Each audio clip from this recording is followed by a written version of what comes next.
এবং প্রত্যেক দিন নরেন্দ্র মোদীর শাসনে এই হাহাকার, এই দারিদ্র, এই অনাহার, এই ক্ষুধা, এই অপুষ্টি বাড়তে থেকেছে। এই চাল চুরি করেই তো জ্যোতিপ্রিয় মল্লিক জেলে গেলেন। আমাদের কিংবদন্তি প্রতিম নেতা জ্যোতি বসু বলতেন, মানুষের কাছে যাও, যা করতে পেরেছ বলো, যা করতে পারোনি তাও বলো। এক দেশ এক আইন মূল লক্ষ্য, এটা অসুবিধা কি বিজেপির? এটা মূল লক্ষ্য না। হিন্দুত্ব, এক দেশ, এক ধর্ম, এক নেতা, এক দল, এক পতাকা, এক দেবতা, এক ভাষা। ভারতবর্ষের মতো বৈচিত্র্যময় দেশে সম্ভব? আপনি যখন বাংলায় থাকেন, আপনি হিন্দু, আপনার প্রধান দেবী হন দুর্গা অথবা কালী। আপনি 200 কিলোমিটার পার হয়ে উড়িষ্যায় গেলে হিন্দু, আপনার প্রধান দেবতা জগন্নাথ। 300 কিলোমিটার পেরিয়ে অন্ধ্রপ্রদেশে গেলে হিন্দু, আপনার প্রধান দেবতা নরসিংহ। আবার 300 কিলোমিটার পেরিয়ে তামিলনাড়ুতে গেলে হিন্দু, আপনার প্রধান দেবী মীনাক্ষী। আবার 400 কিলোমিটার পেরিয়ে কেরালায় গেলে হিন্দু, আপনার প্রধান দেবতা পরশুরাম। আবার উল্টো দিকে এলে পরে গুজরাট, আপনার প্রধান দেবী মহালক্ষ্মী। তার পাশে মহারাষ্ট্র, প্রধান দেবতা গণেশ।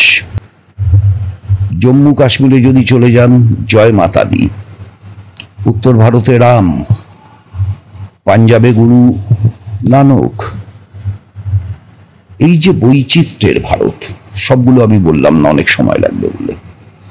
এই যে বৈচিত্র্যের ভারত, এই ভারতে এক দেবতা সম্ভব? নরেন্দ্র মোদী পারবেন গুজরাটের মানুষকে দিয়ে মহালক্ষ্মীর পুজো বন্ধ করিয়ে রামের পুজো করাতে? কোনোদিন পারবেন না। তাহলে কেন এই অপপ্রয়াস? ধর্মের নামে মানুষকে বিভাজনের কি প্রয়োজন? ভারতবর্ষ তো একসাথে আছে চিরকাল। ভারতবর্ষ তো প্রথম থেকেই বহু ধর্মের দেশ।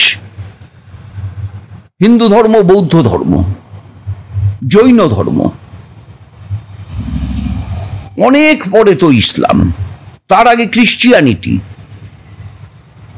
আগে পারসিক। তাহলে ভারতবর্ষে এই যে ধর্ম, এই ধর্মের মধ্যে ভারতবর্ষ নিজের বৈচিত্র্যকে খুঁজেছে। এই ধর্মের মধ্যে ভারতবর্ষ নিজের ভালোবাসাকে খুঁজেছে। সেইটাকে বদলে দিয়ে একটা ধ্বংসের ভারতবর্ষ নরেন্দ্র মোদী তৈরি করতে চাইছেন।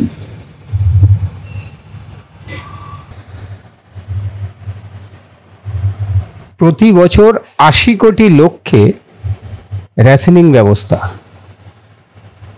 80 কোটি প্রতি বছর। 1991 সালে তামিলনাড়ুর মুখ্যমন্ত্রী হন জয়ললিতা। তার আগে এমজি রামচন্দ্রন মারা যান। এমজি রামচন্দ্রনের স্ত্রী জানকী রামচন্দ্রন মুখ্যমন্ত্রী হয়েছিলেন। জয়ললিতা মুখ্যমন্ত্রী হওয়ার সময় প্রতিশ্রুতি দেন যে তিনি 2 টাকা কেজি দরে চাল দেবেন। 1993-এ তামিলনাড়ু প্রথম 2 টাকা কেজি দরে রেশনে চাল দেওয়া শুরু করে। ন্যাচারালি দেশে একটা হইচই হয়। তখন রেশনে 1 কেজি চাল ছিল 7 টাকা 30 পয়সা। বিশেষ করে তামিলনাড়ুর বর্ডারের 2টো রাজ্য, কর্ণাটক এবং অন্ধ্রপ্রদেশ। কর্ণাটকে কংগ্রেসের সরকার, অন্ধ্রপ্রদেশে তেলেগু দেশমের সরকার।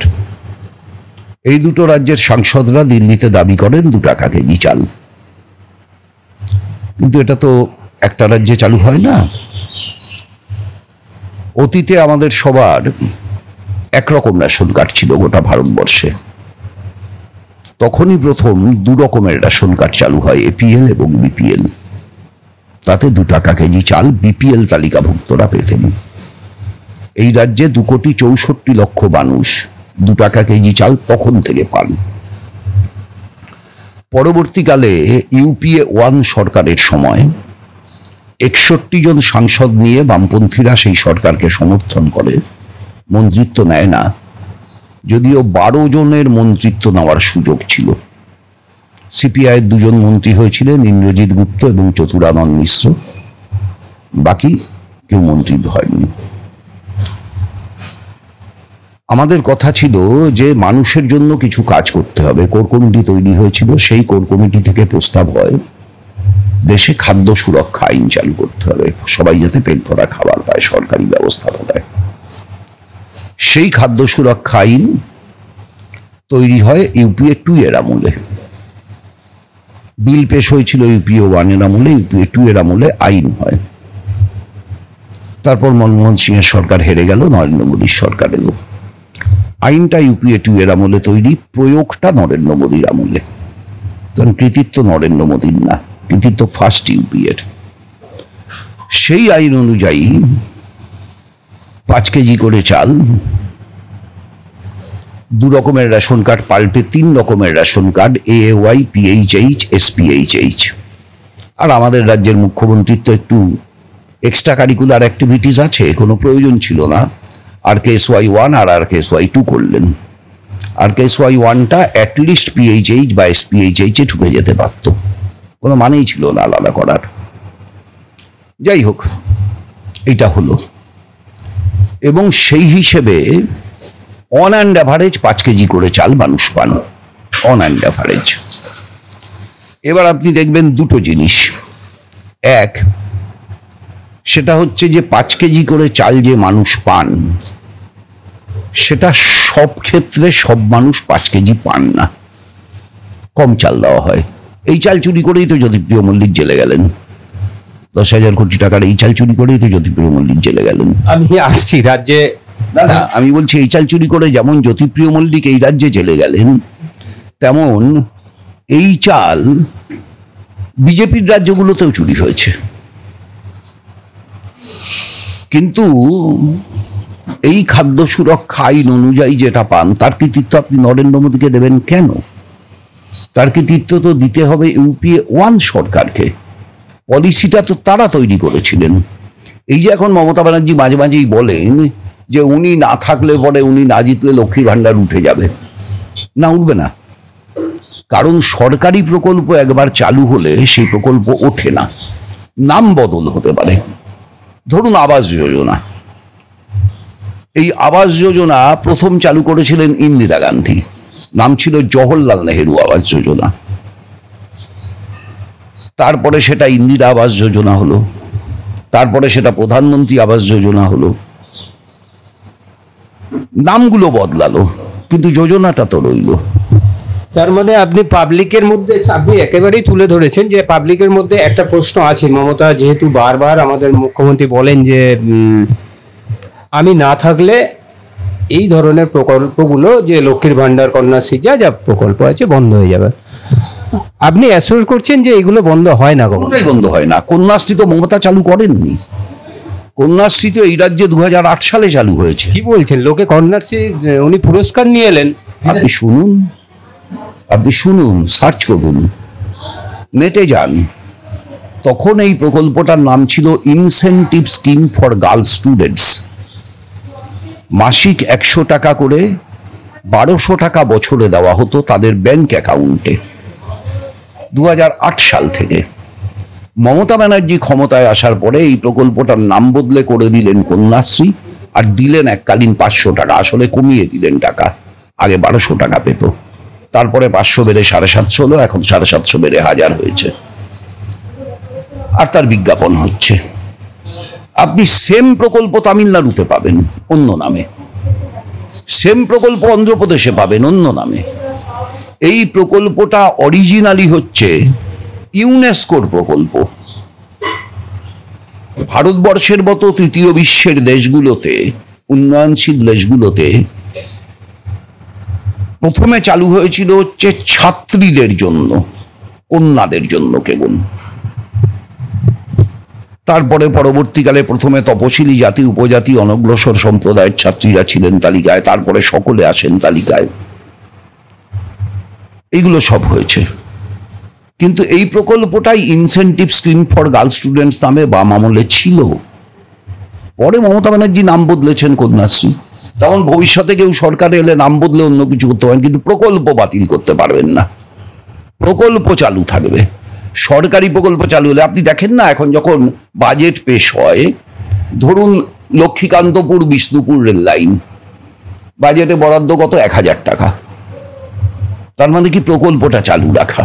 আসলে 1000 টাকায় কিচ্ছু কাজ হবে না, একদিন দুটো অফিসার ভিজিট করতে যাবে, ব্যাস, আর কিচ্ছু হবে না সারা বছরে।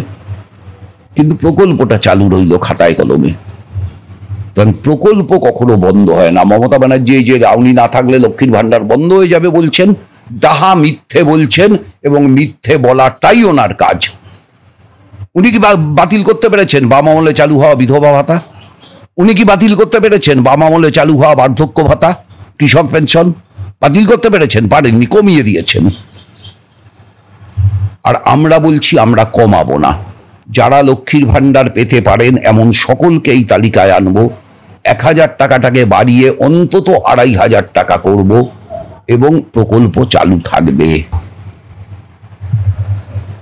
একদিকে দুর্নীতি, আপনারা নানা রকম মমতা ব্যানার্জির দুর্নীতির সামনে তুলে ধরছেন, কিন্তু আপনারা কি সেই প্রভাব মানুষের মধ্যে ফেলতে পারছেন? 34 বছরের দীর্ঘ শাসনে আপনাদের কি কোথাও মনে হয়েছে যে আপনাদের সংগঠন বা নিচের লেভেলে কোথাও ছেদ পড়েছে? বা এত সুযোগ থাকা সত্ত্বেও, সত্যিই তো পশ্চিমবঙ্গেতে অস্বীকার করার উপায় নেই, একটা বিশাল, আপনারা চলে যাওয়ার পর তৃণমূল আসার 5 বছরের পরে একটা ফাঁকা হাওয়া জায়গা তৈরি হয়েছিল, এটাকে অস্বীকার করতে পারবেন না। সেই জায়গা ভরাতে পারলেন না কেন? মানে সেই জায়গায় তৈরি আস্তে আস্তে ঢুকে গেল বিজেপি, কিন্তু এতটা পদপতন কেন? প্রথমত জাতীয় রাজনীতির প্রেক্ষাপট বদলে যায় এই সময়কালের মধ্যে। বামপন্থীরা 34 বছর সরকার পরিচালনার দায়িত্বে ছিল, এবং 34 বছরে অনেক ভালো কাজ হয়েছে। কিন্তু একই সঙ্গে আমি নির্দ্বিধায় কথা বলবো যে কিছু ঔদ্ধত্য মাথাচাড়া দিয়েছিল, কিছু মাঝের স্তরের দুর্নীতি, কিছু মাঝের স্তরের দুর্বৃত্তায়ন কাজ করেছে। এর ফল হিসাবে জনগণের সঙ্গে কমিউনিস্টদের যে মাটির সম্পর্ক থাকে, মাও সেতুংয়ের ভাষায় জলের সাথে মাছের সম্পর্ক থাকে, সেই সম্পর্কে চির ধরেছিল। জনগণের আজ্ঞাবহ হওয়ার বদলে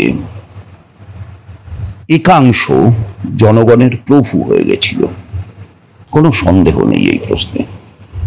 এই আত্মসমালোচনা করবার মতো সাহস আমাদের পার্টির আছে।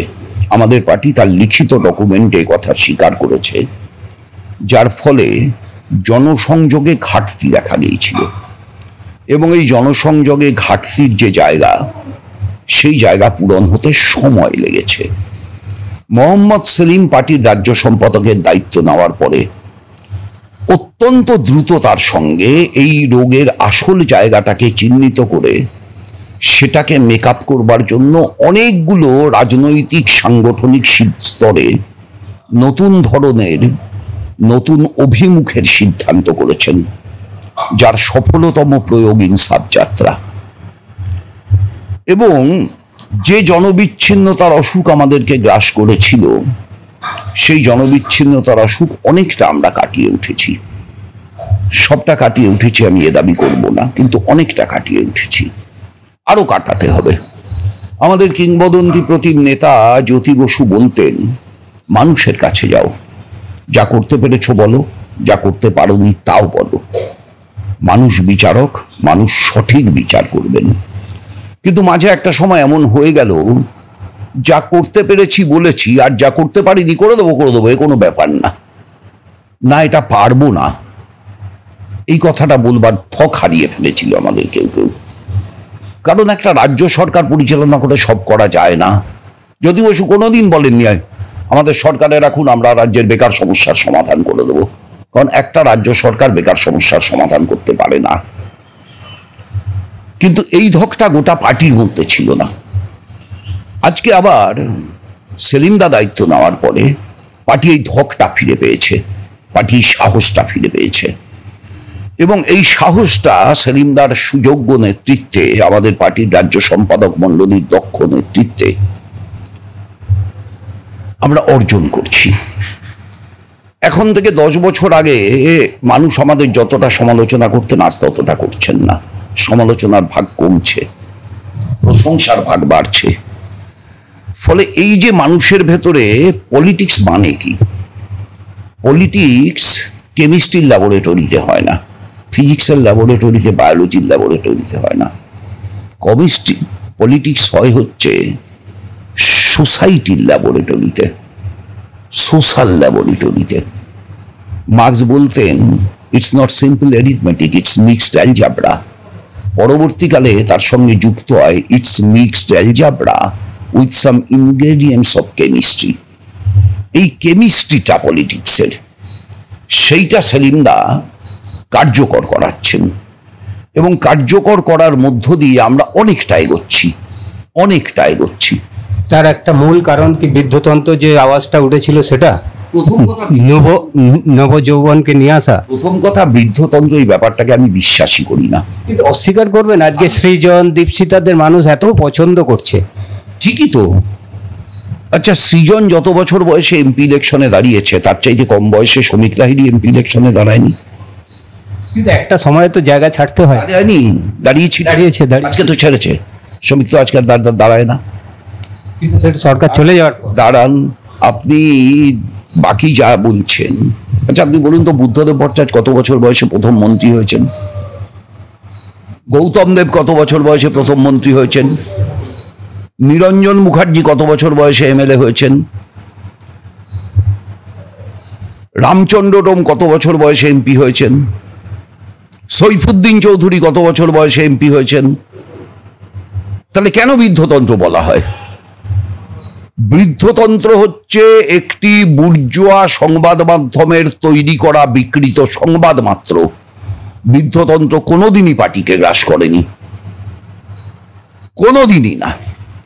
সব সময় নবীন প্রজন্ম ছিল, মধ্যবর্তী স্তর ছিল, অগ্রবর্তী স্তর ছিল।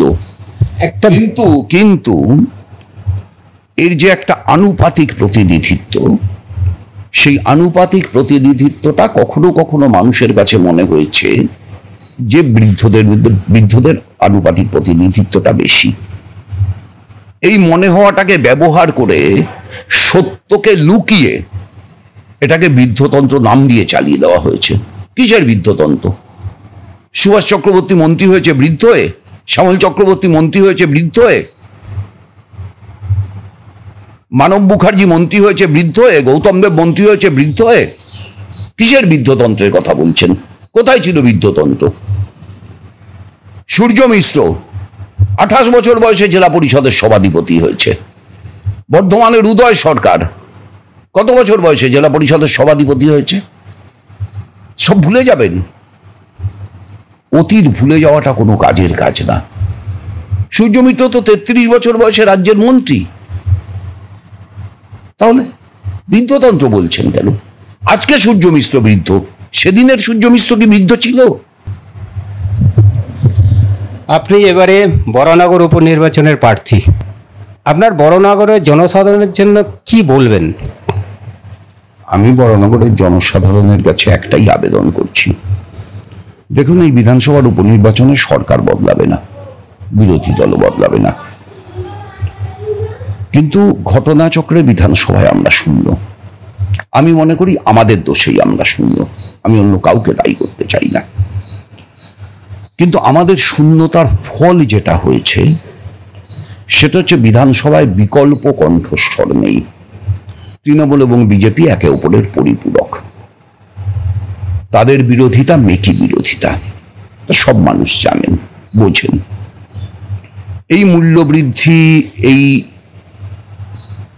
অস্বচ্ছ নিয়োগ, এই মা বোনদের উপর অত্যাচার, এই সরকারি দপ্তরে লক্ষ লক্ষ শূন্য পদ না পূরণ হওয়া, সবকিছু কন্ট্রাক্টর আর চুক্তিভিত্তিক, সব মিলিয়ে রাজ্যের অর্থনীতি, রাজ্যের স্বাস্থ্য, রাজ্যের শিক্ষা জলাঞ্জলি যেতে বসেছে। আমি মানুষের কাছে একটাই কথা বলছি যে আমি কিচ্ছু বদলাতে পারবো না 2 বছরে, কিন্তু একটা বিকল্প কণ্ঠস্বর হতে পারবো। যে বিধানসভায় বিকল্প কণ্ঠস্বর নেই, সেই বিধানসভা গণতন্ত্রের স্বাস্থ্যের জন্য ভালো না। কারণ গণতন্ত্র মানে হাউস অফ অপোজিশন। এই বিধানসভায় কোনো অপোজিশন নেই, কোনো বিরোধিতা নেই, খালি ওয়াক আউট আছে, চিৎকার চেঁচামেচি আছে। আপনারা জিতবেন বলে আশা হয়, কি দেখছেন? দেখুন, জিতবো হারবো এ নিয়ে আমি কোনোদিন ভবিষ্যৎবাণী করিনি। মানুষ যদি আশীর্বাদ করেন জিতবো, মানুষ যদি আশীর্বাদ না করেন যা করবেন তাই মাথা পেতে মেনে নেব। মানুষ বিচারক, আমি মানুষের কাছে বিচার প্রার্থী। কিন্তু আমি মানুষ মনে করি যে একটা বিকল্প কণ্ঠস্বর বিধানসভায় থাকা উচিত। আমি ব্যক্তিগতভাবে গর্বিত, এটা আমার অহংকার, যে এই সিম্বলটা নিয়ে বিধানসভা নির্বাচনে বড়নগরের শেষ লড়াই করেছিলেন জ্যোতি বসু বিধানসভায়। তারপরে আবার এই সিম্বলটা নিয়ে বিধানসভায় লড়াই করছি আমি। জ্যোতি বসু তিনি কি স্তরের মানুষ ছিলেন সারা পৃথিবী জানে। জ্যোতি বসুর প্রতীকের অমর্যাদা বড়নগরের মানুষ করবেন এটা আমি বিশ্বাস করি না। বড়নগরের মানুষ জ্যোতি বসুর প্রতীককে জেতাবেন। মানে এটা কি এখন ভারী লাগছে এই বয়সে এসে জ্যোতি বসুর প্রতীকে এই সময়ে এই জায়গায় দাঁড়িয়ে লড়তে হচ্ছে? জ্যোতি বসু সব সময় ভারী। জ্যোতি বসু 96 বছর বেঁচে ছিলেন, আমি যদি 99 বছর বাঁচি তাহলেও জ্যোতি বসু ভারীই থাকবেন। এইবার আপনাদের পঞ্চায়েতি রাজ এত সাফল্য, তারপরও ভূমি সংস্কার যে জায়গা, সেখান থেকে আমার একটাই প্রশ্ন, সমবায় আইন যেটা আপনাদের লক্ষ্য হওয়া উচিত ছিল। আপনাদের তো সত্যি একটা কমিউনিস্ট পার্টির তো সমাজতন্ত্রের কথা বলে, সেখানে দাঁড়িয়ে কোঅপারেটিভ তার একটা মূল স্তম্ভ। ভেলোরের ডিরেক্টর সেটা বলেছেন যে সমাজতন্ত্র এই কোঅপারেটিভই একমাত্র রাস্তা। সেখানে দাঁড়িয়ে পশ্চিমবঙ্গ এরকম সরকারের জায়গায় এরকম রাস্তা নিতে পারলো না কেন? প্রথমত হচ্ছে অনেক কোঅপারেটিভ আন্দোলন, সমবায় আন্দোলন বাম আমলে অনেক শক্তিশালী হয়েছে। বহু জায়গায় বহু কোঅপারেটিভ তৈরি হয়েছে। বাম আমলে কোঅপারেটিভের সংখ্যা বাম আমল আসার আগে যা ছিল তার চাইতে কয়েকশো গুণ বেড়েছে। কিন্তু যেখানটা আমাদের দুর্বলতার জায়গা থেকে গেছে সেটা হচ্ছে জমি তো বাড়ে না, মানুষ বাড়ে। ফলে ভূমি সংস্কার যে মানুষকে জমি দিয়েছিল সেই জমিতে 1977 সালে 78 সালে যখন জমি দেওয়া হয়েছে তখন 3 বিঘে জমি 4টে মানুষের সংসার চালাতে পারত। সেইটা গিয়ে 98 সালে জমিটা 3 বিঘেই আছে, কিন্তু মানুষের সংখ্যা বেড়ে 12 হয়েছে। 3 বিঘে জমি 12টা মানুষের খাওয়ার পারে না। ফলে কৃষিতে একটা কোঅপারেটিভ ফার্মিং দরকার ছিল, তার পরিকল্পনাও চলছিল। এই পরিকল্পনা তৈরি করবার জন্য বিশেষজ্ঞ আনা হয়েছিল, বিশেষজ্ঞদের দায়িত্ব দেওয়া হয়েছিল। তারা কিছু কিছু জায়গা আমাদের জেলারই রাজারহাটে আমাদের জেলার প্রাক্তন সভাধিপতি অপর্ণা গুপ্তের সহায়তায় তার একটা এক্সপেরিমেন্ট টেস্ট হয়েছিল, যেটা আপনাদের মনে থাকবে ভেনেজুয়েলার রাষ্ট্রপতি হুগো সাভেজ এসে দেখতে গেছিলেন যে জায়গাটা। এইরকম কিছু উদ্যোগ হয়েছিল, কিন্তু এটাকে একটা সংগঠিতভাবে গোটা রাজ্যে চালু করবার যে প্রয়াস সেইটা নেওয়ার মতো সময় আর পাওয়া যায়নি, কিন্তু এটা খুব প্রয়োজন ছিল। বুদ্ধদেব ভট্টাচার্য যখন স্লোগান তুলেছিলেন কৃষি আমাদের ভিত্তি, শিল্প আমাদের ভবিষ্যৎ, তখন এই ভিত্তিকে জোরদার করার কথা ছিল কোঅপারেটিভ ফার্মিংয়ের মধ্য দিয়ে, আর শিল্পকে বিকশিত করার প্রয়োজন ছিল, কারণ শিল্প ছাড়া কখনো উন্নয়ন সম্ভব না। অসংখ্য ধন্যবাদ আপনাকে রাহি বাংলাকে এতটা সময় দেওয়ার জন্য। নমস্কার, ভালো থাকবেন।